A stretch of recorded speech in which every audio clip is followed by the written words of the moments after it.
You are the first of your kind, but you're not invulnerable. Maybe next time you can design me better. Everyone around me, they feel connected to something. Connected to something I'm not.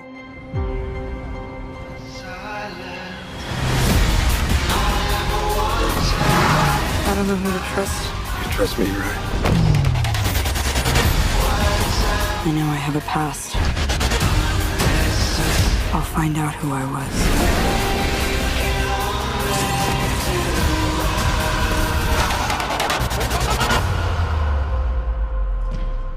Everything they told you was a lie.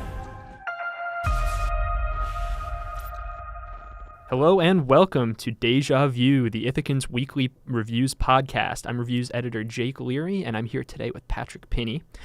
Before we start our show, I just want to apologize for the technical issues with last week's show. We were working a few things out, but we're moving along now, a little bit better.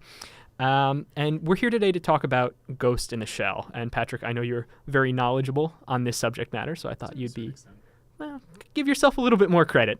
I thought it would be good to bring you in. You wrote the review for the Ithacan. You talked a lot about it. And we are going to talk about the whitewashing controversy, but we're going to save that for topic 2 because that's a bull to tackle by the horns, and we want to give it the full time I think it deserves. So, yeah, that's a big part of it, but we're going to get there. So right off the bat, tell me a little bit about Ghost in the Shell. And I mean this movie, and I mean the past movies as well. Okay, so Ghost in the Shell originally started as a manga created by, I have his name here, Masamune Shiro. I apologize if I mispronounced that. And I've read a few chapters of it, and a lot of people are thrown off when they read the manga because the manga is not at all like the 1995 film, because it's essentially a much more lighthearted sort of political satire of police forces, and it's set in a futuristic city, metropolis, and it does introduce a lot of the in-universe elements that later installments of the franchise would use. Essentially, it takes place in a cyberpunk future in which cybernetic augmentation has become a very mainstreamed practice. Large portions of the population have augmented their bodies. Now, when most people talk about Ghost in the Shell, they're talking about the 1995 film directed by Mamoru Oshii. And this film is a huge departure from the manga because the film, most of the political satire is done in a comedic fashion in the manga, whereas with the film, it's not so much concerned with politics, it's concerned with philosophical ideas about consciousness and individuality. And the film itself, I will actually say, is not perfect. It is a masterpiece in many ways, but it does actually have long, verbose spouts of philosophical dialogue, which doesn't come off natural at certain points. To give you an idea, it's the film that inspired The Matrix. So although both great films, you can clearly see they're cut from the same cloth. So one of the things about main problems I have with the film is that it wants to incorporate as many of these references as possible, which you would think I would like, but actually it really detracts from being its own original story. And once you take out all the references to everything I just listed, in addition to like even some things like the Rise OVA series, which I haven't mentioned, it just becomes distracting. And when you take all of that away, you're left with a very boring and generic typical Hollywood action amnesia film, which, at least with each iteration of Ghost in the Shell, they've always tried to dive into some form of philosophical or political debate amongst humans, whereas with this film, it's just a typical amnesia film. Feels that way. I'm somebody who has no connection with Ghost in the Shell. I know of it as an anime touchstone, but I've never actually seen any of it. So when I watched the movie, all I saw was the hollowness that was there, that it is such a trite Hollywood property, and there is an attempt to do that philosophical sci-fi, but in the lazy way where it's present just for the sake of being there and being something to point to as like, look, we're doing something interesting. We're being relevant. Look, we're going to talk about something cool. But there are so many movies that do that better and actually have something to say instead of this kind of half-baked version of it. I agree. And the thing about the film is I'm not really spoiling anything when I say this because it's basically all stated in the film, but essentially it turns out the Major, her name at least is not Motoko Kusanagi, so it's usually she's usually just referred to as the Major, has her memory stolen, and she's essentially a blank slate who doesn't know who she is, and the entire arc of the film is just her finding out who she is, and when she finds that out, that's it.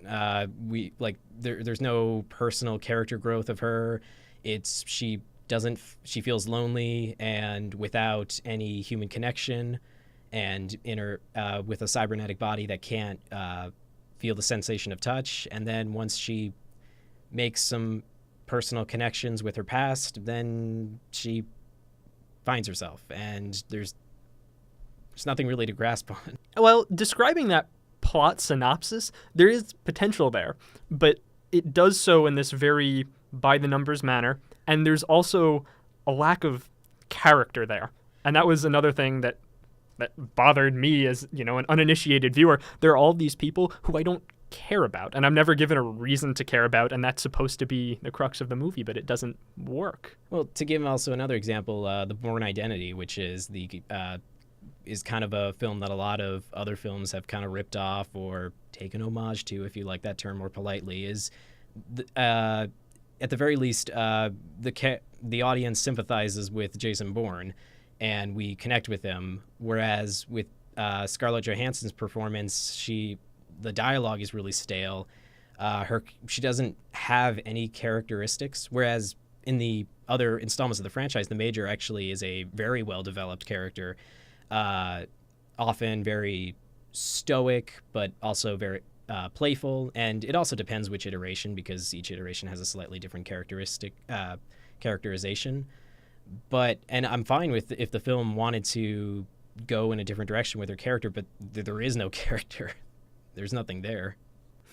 Which is very indicative of this movie as a whole. It's very ironic given the subject matter of this movie, that it's about, finding a personality, but the film itself doesn't have a personality. There is an attempt there, and I think the sci-fi aesthetic is a part of that, where it does an admirable job of creating this weird-looking sci-fi world that has these holographic ads projected into 3D space, and there's a lot of VR in the background that's very relevant to now, but there are also these slums. Like, it does set up a complex world. It just doesn't do anything with it, and it doesn't populate it with genuine characters and believable stories. So we're going to take a quick break. We're going to be right back to tackle the ever-complex issue of whitewashing in Hollywood. Let's all go to the lobby. Let's all go to the lobby. Let's all go to the lobby to get ourselves a treat. And we're back. We're going to talk about whitewashing in Hollywood. And I just want to warn you all out there, though the trailer for this movie spoils a ton, we are going to be talking about a plot point that may be considered a spoiler. So if you really feel the desperate need to go into Ghost in the Shell completely blind, turn this show off, save it for later, come back after. We'll still be here. You can still find us. And with that, I want to dive right in. I want to start with Ghost in the Shell because that is the genesis for this conversation. I think this movie is the best unintentional metaphor for whitewashing in Hollywood anybody could have asked for, because the film is about, as we've discussed, a woman who is in an accident, or so she's told. She is then given a fully robotic body, and that body is Scarlett Johansson. And by all indications at the beginning of the movie, we believe that Scarlett Johansson was in an accident, and then she was given a body that looks identical. But that is not the case. She was a Japanese woman who was then put into a white body. That is whitewashing in a nutshell, and this movie is rightfully coming under fire for it, because I can't think of a more ridiculous example of this. There's no reason for that to happen. It's set in an Asian city. I don't believe they ever specify which one, but it's very clearly an Asian city. There are very clearly Asian cultural influences. And they take an Asian character and make her into a white woman. That's an absurd thing. And there are more complexities to this issue. And I know that you are coming at this from a different angle. So I want to hear what you're thinking on this. So I kind of tried to avoid this topic as much in the review because I can't simply give an answer as to it is or isn't. Whitewashing is a problem in Hollywood, and it's really complicated when you get into this film because the philosophy of the film is about not only the absurdity of the body, but in the case of the 1990 film, it actually dives into the absurdity of the idea of consciousness, and that there might not be anything sacred about human individuality, but that's a bit of a tangent. So the film itself is about human transcendence. There is a bit of a problem. There is a problem, definitely, with getting mainstream Asian actors and actresses into Hollywood. And the justification most of the time for why they will not cast an Asian character for a lead role is simply we don't know any mainstream Asian actors or actresses that have a big enough name to carry a film. And Hollywood, since its genesis, has always relied on the star system. And, you know, the reason they chose Scarlett Johansson was because she's a big name and she can sell tickets on her name alone. And you create a self-fulfilling prophecy if you never promote an Asian lead. Of course, you can come up with the excuse that you can never find any Asian actors or actresses with a big enough name if you never promote one. There's that. This is where I actually come in a bit of an opposition of the claim towards whitewashing, is the film is not a Japanese film culturally. And what I mean by that is Mamoru Oshii certainly made Ghost in the Shell, an adaptation of the original manga, within the setting of Japan. There are, from a directing standpoint, there are certainly Japanese influences. For example, Japanese filmmakers usually use a lot of establishing shots to set up a scene, and that's actually more of a trend of Eastern cinema in general. But the story of Ghost in the Shell is about humanity in general. It's about a general conflict of a body and soul dilemma. And I don't understand some of the backlash towards the film that claim that Major Kusanagi is ethnically Japanese and there's no getting around that, in the sense that we don't, like, in terms of her origin, we actually don't even know if she's ethnically Japanese. We don't know if because her body is 100% cybernetic in the other iterations. Even just look at this movie and think about it from that standpoint. You have a character who was Japanese or of Asian descent, and they make her into a white person. When I was in the theater, I was mostly bored with this film because it's, again, not interesting at all. But when they gave that revelation, and there was also a lot of controversy that they changed her name to, I think it was Maria. It turns out her Japanese name is Motoko Kusanagi, so that was a bit of an interesting revelation to me.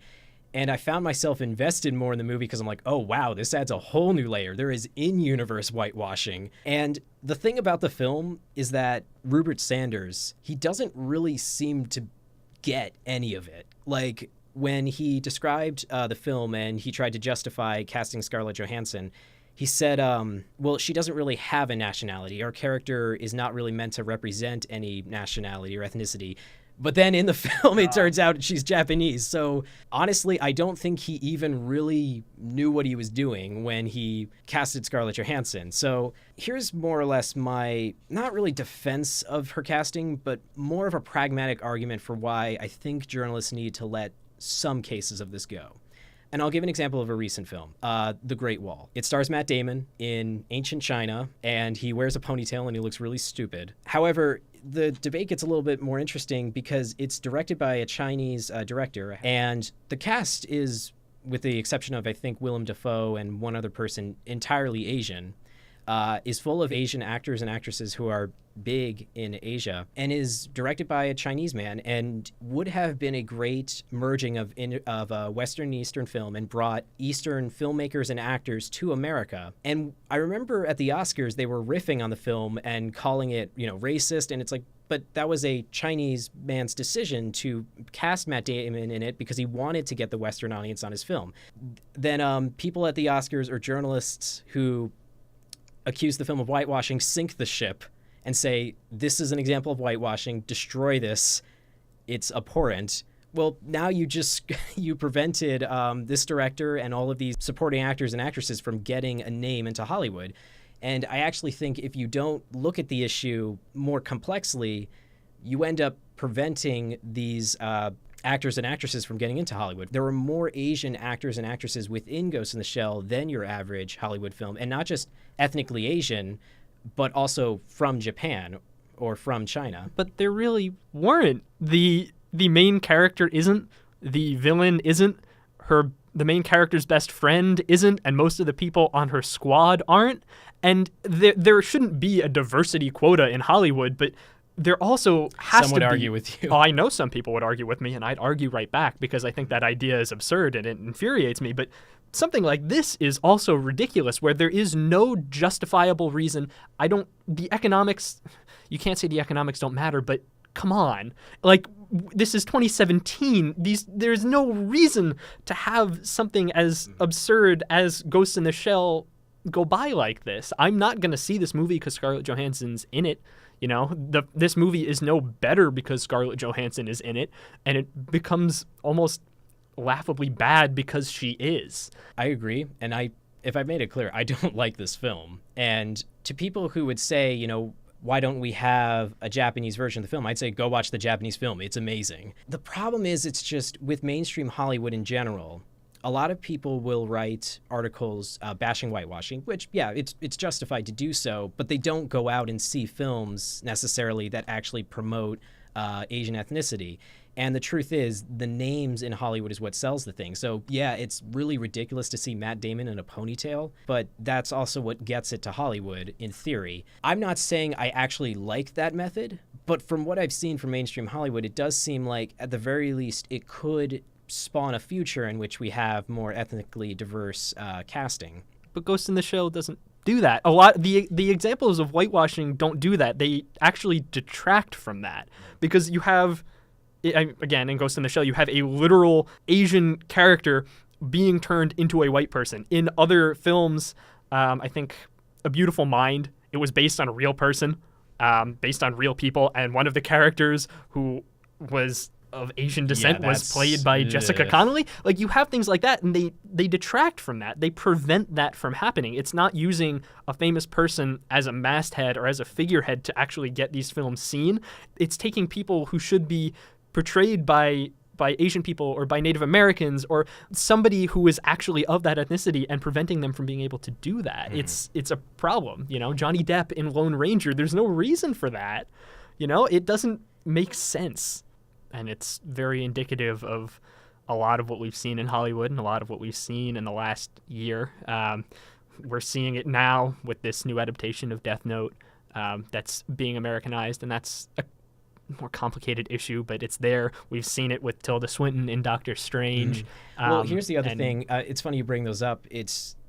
Again, these are other examples where I feel like the journalists, they're not wrong for talking about it, but I feel like they didn't address what was actually going on. For example, with Tilda Swinton in Doctor Strange, the reason they changed her from to a female Tibetan instead of a male Tibetan was to appeal to the Chinese market. So again, there's another layer, and there's another layer of complication to that. And I'm sort of commenting on the journalists I've seen. If they don't document the issue and what's going on in the issue, they end up directing their anger in the wrong direction because, yeah, Matt Damon in a ponytail was really stupid. But at the very least, the film is very much, The Great Wall was an international film with a Chinese director and had a great large Asian cast, and I feel like it's hypocritical to, out of obligation, not see the film because of whitewashing. I think we're going to talk each other in circles. Yes. But I think it's important to get out there, and I'm sure this will come up again.